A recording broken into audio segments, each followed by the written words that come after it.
ఉపాధి హామీ పథకం నుంచి మహాత్మా గాంధీ పేరు తీసేయడాన్ని తీవ్రంగా ఖండిస్తున్నామన్నారు పెద్దపల్లి ఎంపీ గడ్డం వంశీకృష్ణ. కేంద్ర ప్రభుత్వ చర్యలు నిరసిస్తూ పార్లమెంట్లోని గాంధీ విగ్రహం ముందు నిరసన ప్రదర్శనలు చేపట్టామన్నారు. మహాత్మా గాంధీ అహింసా సిద్ధాంతాలతోనే దేశానికి స్వాతంత్ర్యం వచ్చిందన్నారు.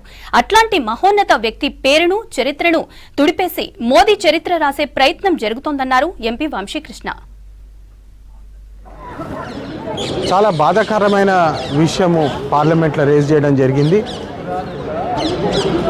ఉపాధి హామీ మహాత్మా గాంధీ పేరు మీద ఏదైతే కాంగ్రెస్ ప్రభుత్వం నాడు లాంచ్ చేయడం జరిగిందో సంవత్సరానికి 100 నుంచి 150 రోజుల వరకు రూరల్ ఇండియాలో ఉపాధి కల్పించే పథకం అది. మీ అందరికీ తెలుసు, ఎలక్షన్ అప్పుడు కూడా మేము క్యాంపెయినింగ్ చేసినప్పుడు ఈ ఉపాధి హామీని 200 రూపాయలు ఏదైతే రోజుకు వస్తుందో దాన్ని 400 రూపాయలు చేస్తామని చెప్పి మేము హామీ కూడా ఇవ్వడం జరిగింది.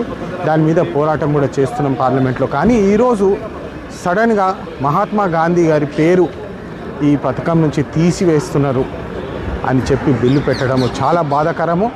మీ అందరికీ తెలుసు, మోడీ ప్రభుత్వము ఎట్లా ప్రవర్తిస్తుందంటే భారతదేశ చరిత్రలో మహాత్మా గాంధీ చరిత్రనే తిరిగి రాయాలని చెప్పే ప్రయత్నం ఏదైతే జరుగుతుందో ఇది మన రాజ్యాంగానికి వ్యతిరేకము, ఇది మన హక్కులకు వ్యతిరేకము.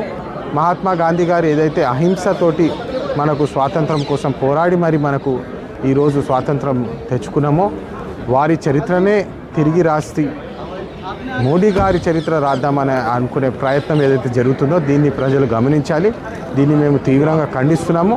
పొద్దున ప్రియాంక గాంధీ గారు దీని మీద మాట్లాడడం జరిగింది. మేము పార్లమెంట్లో ధర్నా కూడా చేయడం జరిగింది.